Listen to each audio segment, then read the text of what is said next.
buscar Primera de Juan, no el Evangelio de Juan, sino la Epístola de Juan, Primera de Juan, capítulo 5, versículo 13. He estado memorizando un poco y quiero que usted revise si lo estoy citando bien y utilizaré la versión Reina Valera. Primera de Juan, capítulo 5, versículo 13. Estas cosas os he escrito a vosotros que creéis en el nombre del Hijo de Dios, para que esperéis tener la vida eterna. No, eso no suena bien. A ver. Estas cosas os he escrito a vosotros que creéis en el nombre del Hijo de Dios, para que consideréis si probablemente tenéis la vida eterna. Tampoco suena correcto. Estas cosas os he escrito a vosotros que creéis en el nombre del Hijo de Dios, para que deseéis tener la vida eterna. No. ¿Qué palabra es la que me hace falta? Ya la tengo. Una vez más. Estas cosas os he escrito a vosotros que creéis en el nombre del Hijo de Dios, para que sepáis que tenéis vida eterna. Dios quiere que lo sepamos. Amén. No deseo hablarle de una salvación que quizás, tal vez, espera tener, sino de la salvación que se conoce. Alguien dijo, si usted pudiera tenerla y no saberlo, la podría perder y no echarla de menos. Pero la verdad es que si tiene la salvación, lo sabe, y si la tiene y lo sabe, nunca podrá perderla. Necesitamos entender qué es esto que llamamos salvación. Porque Juan dijo, escribí todo el libro para que usted sepa que tiene vida eterna. He escuchado decir, usted no puede saber si es salvo, solo espera ser salvo. Y cuando se muera, se dará cuenta. No quiero esperar hasta que me muera para darme cuenta si soy salvo o no. ¿Para qué saberlo cuando sea demasiado tarde?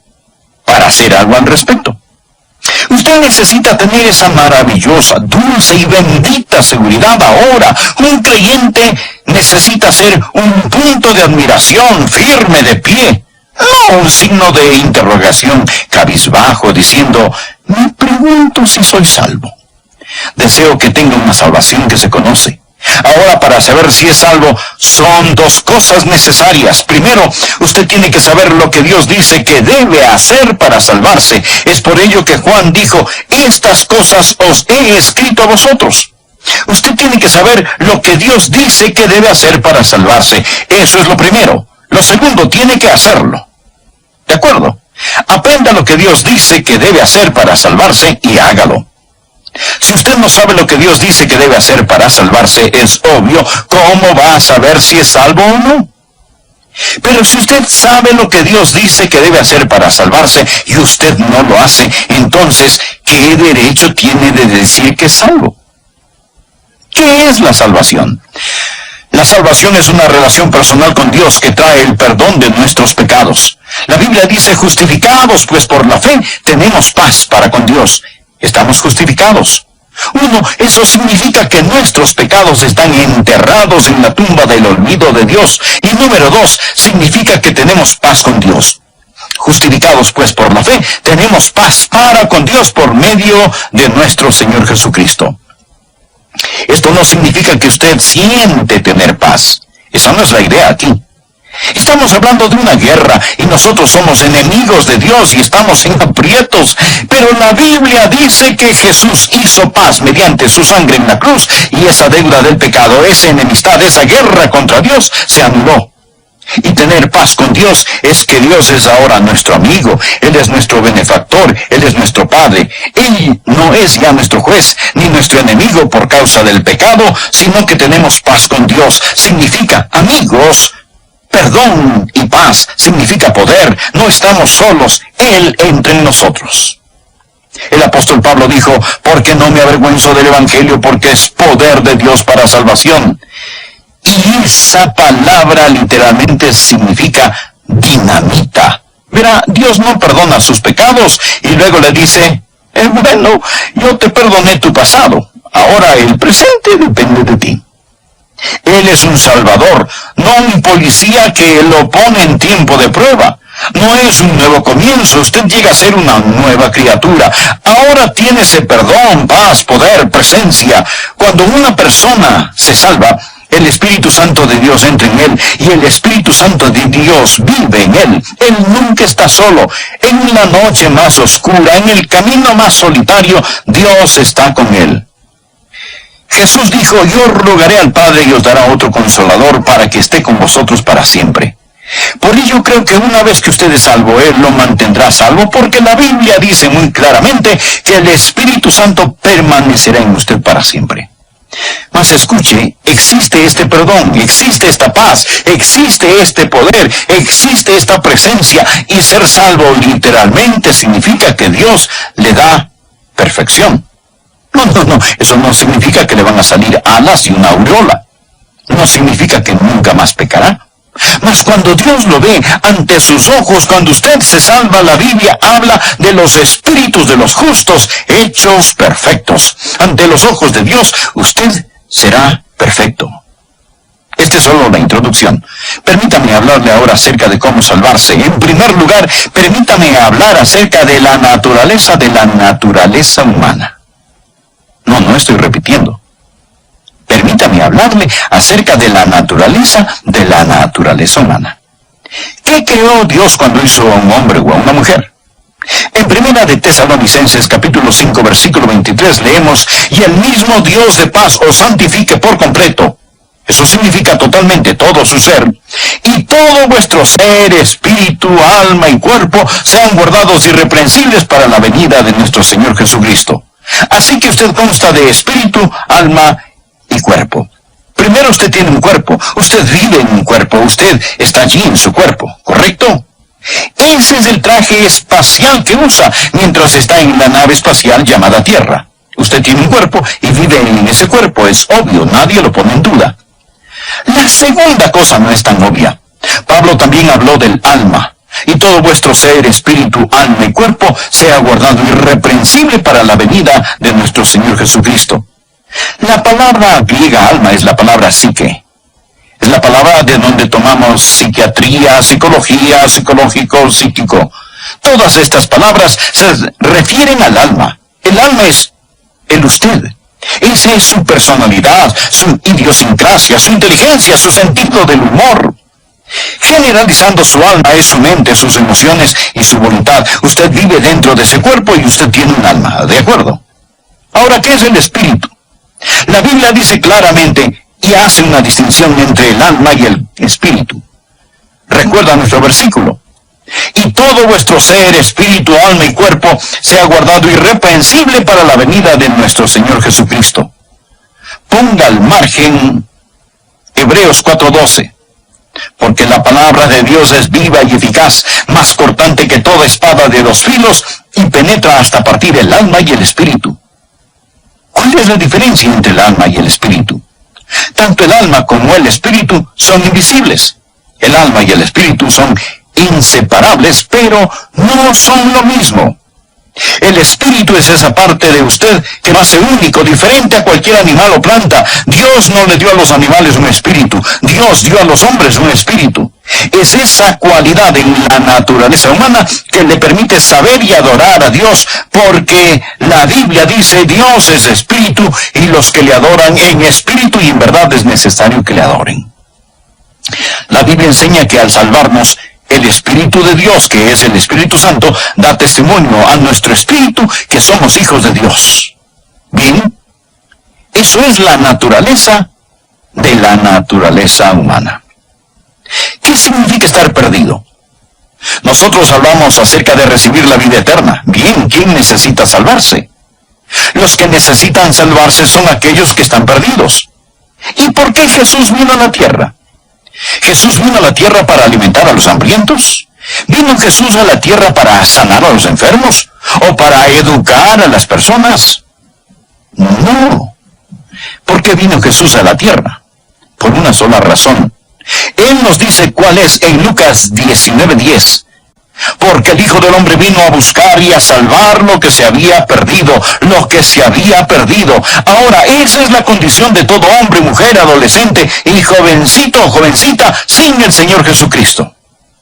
Bien, observemos lo que Dios ha hecho. Dios está aún en el cielo y aquí abajo está el hombre en la tierra. Dios nos miró aquí abajo y la Biblia dice, mas Dios muestra su amor para con nosotros en que siendo aún pecadores, Cristo murió por nosotros. Hemos pecado y ese pecado nos separa de Dios, mas este no ha impedido que Dios nos ame. Dios, lleno de misericordia por la condición lastimosa del hombre pecador, dijo, yo lo haré. Y entonces Dios el Padre, Dios el Hijo, Dios el Espíritu Santo planearon nuestra salvación y Dios el Hijo, el Señor Jesús, bajó del cielo, dejó esos palacios de marfil para venir a este mundo de pesares. En Navidad, un bebé nació de una virgen. Tan Dios como si no fuera hombre del todo y tan hombre como si no fuera Dios del todo. Él tenía que ser un hombre para pagar la multa del pecado. Nuestro dominio y legado se perdió por un hombre.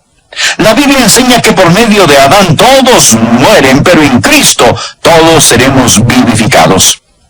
Él tuvo que llegar a ser un hombre para redimirnos de nuestro estado de muerte. Dios se hizo hombre y el infinito se convirtió en un infante. Él nació en Navidad. ¿Y qué hizo Jesús? Permítame mostrarle el próximo versículo, Juan 14:6, mírelo. Jesús le dijo, yo soy el camino y la verdad y la vida, nadie viene al Padre sino por mí. ¿Qué hizo Jesús?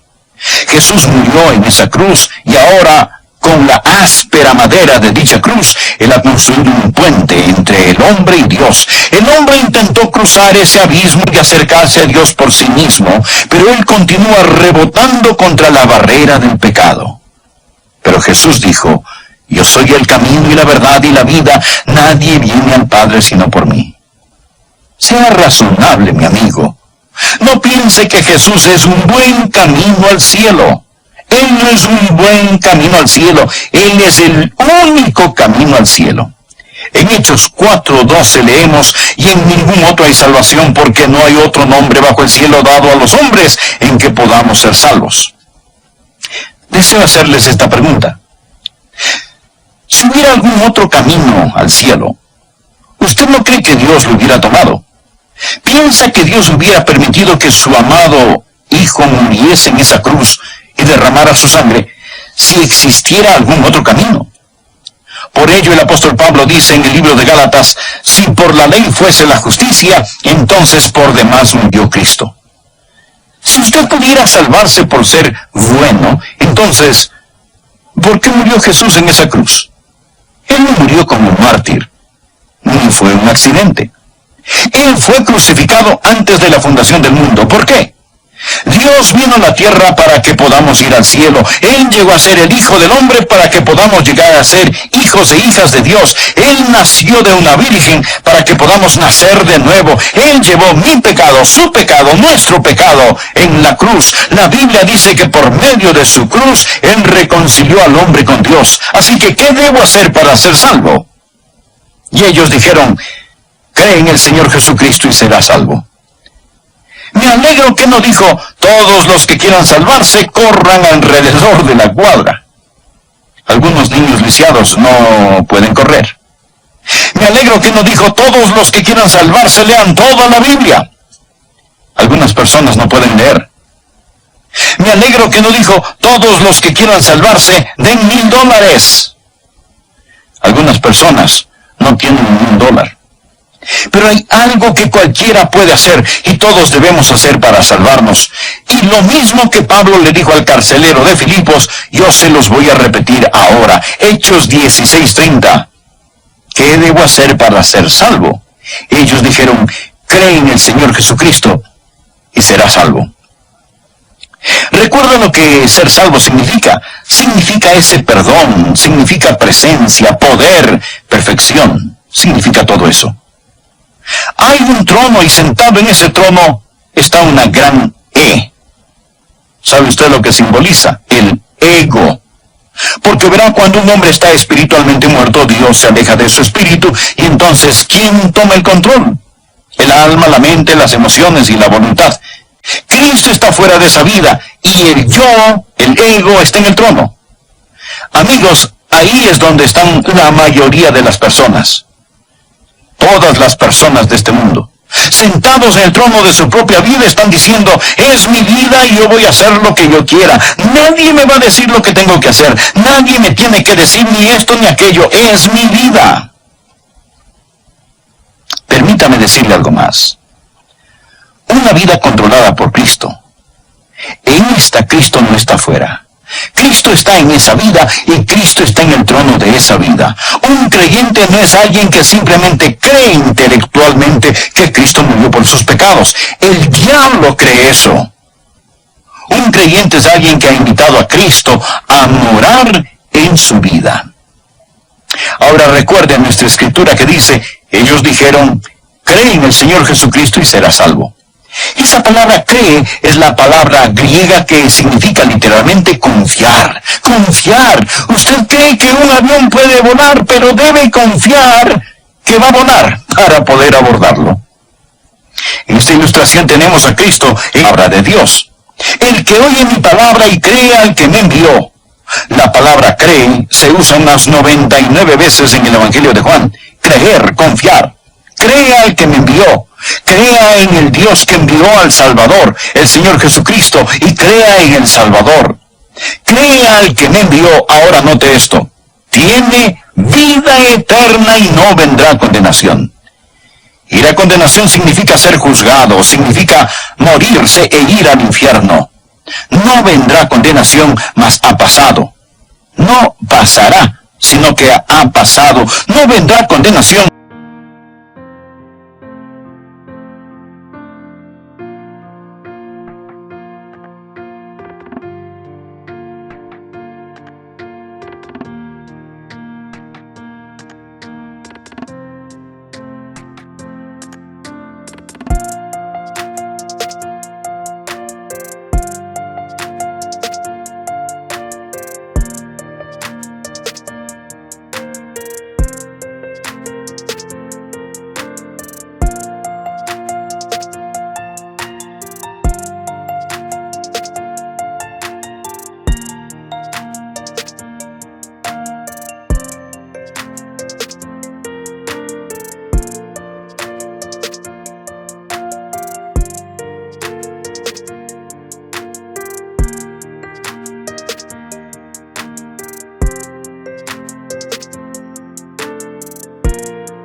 Mas ha pasado de muerte a vida. Amigo, cuando usted entrega su corazón a Jesús, queda resuelto, queda por sentado, usted ha pasado de muerte a vida. Usted no recibe la vida eterna cuando muere. La recibe en el instante que cree en el Señor Jesucristo. De cierto, ¿sabe lo que estas palabras significan? Significan, preste atención, preste mucha atención. Esto es verdad. Esto es verdad, escuche, de cierto os digo, el que oye mi palabra y crea al que me envió tiene vida eterna y no vendrá condenación, mas ha pasado de muerte a vida. ¿Cómo sé que soy salvo? No por mis sentimientos. Recuerda el versículo con que empecé, 1 de Juan 5, versículo 13, estas cosas os he escrito a vosotros que creéis en el nombre del Hijo de Dios para que sepáis que tenéis vida eterna. Si dependo de mis sentimientos, no tendría la seguridad, y mi seguridad variaría con la condición de mi hígado. Pero tengo su palabra. De cierto os digo, el que oye mi palabra y cree al que me envió tiene vida eterna, y no vendrá condenación, mas ha pasado de muerte a vida. Esta es la forma en que funciona el tren de Dios.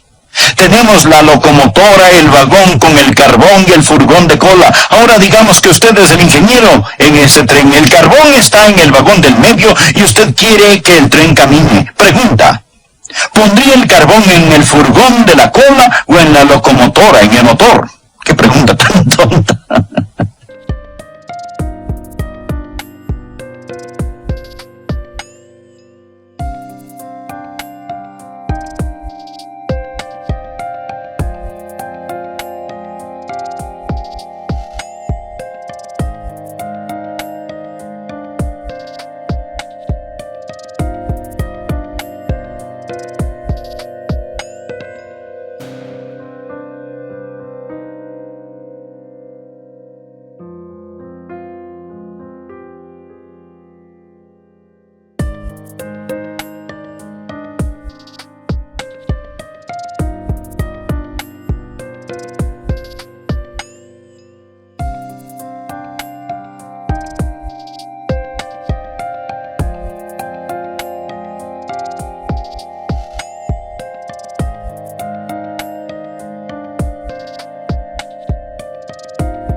usted pondría el carbón en el motor. Si usted pone el carbón en el furgón de cola, el tren simplemente se quedará ahí. Pero si pone el carbón en el motor, el tren se moverá. ¿Cierto? Diga amén. ¿Está de acuerdo? El motor o locomotora son los hechos. Cree en el Señor Jesucristo y serás salvo. Cristo murió por nuestros pecados conforme a las Escrituras. Justificados pues por la fe tenemos paz para con Dios por medio de nuestro Señor Jesucristo. Amigos, estos son hechos. No estoy hablándoles acerca de denominaciones, bautistas, metodistas, presbiterianas, etcétera, etcétera. Estoy hablándoles acerca de los hechos bíblicos. Cree en el Señor Jesucristo y serás salvo. ¿Y qué hace con su fe? Usted pone su fe en los hechos de Dios, pone el carbón en el motor. No ponga la fe en los sentimientos. O sea, no ponga el carbón en el furgón de cola. Si lo hace, su tren no se moverá. Ponga su fe en los hechos de Dios y éste caminará. Y al mirar hacia atrás verá que el furgón de cola le sigue. De hecho, el tren no necesita tener un furgón de cola para caminar, ¿no es cierto? Yo he visto trenes sin vagones. Verá, ni siquiera tiene que tener los sentimientos. No se aferre a los sentimientos. Yo disfruto mi salvación realmente, sí. Yo estoy contento que el Señor Jesucristo es mi Salvador. Amigo, yo no sé que soy salvo porque estoy feliz. Estoy feliz porque sé que soy salvo. ¿Ve la diferencia? Estoy feliz porque sé que soy salvo. Cuando usted empieza a poner su fe en los hechos de Dios, entenderá, es verdad, soy salvo. Y luego viene la experiencia, el gozo de conocer al Señor Jesús.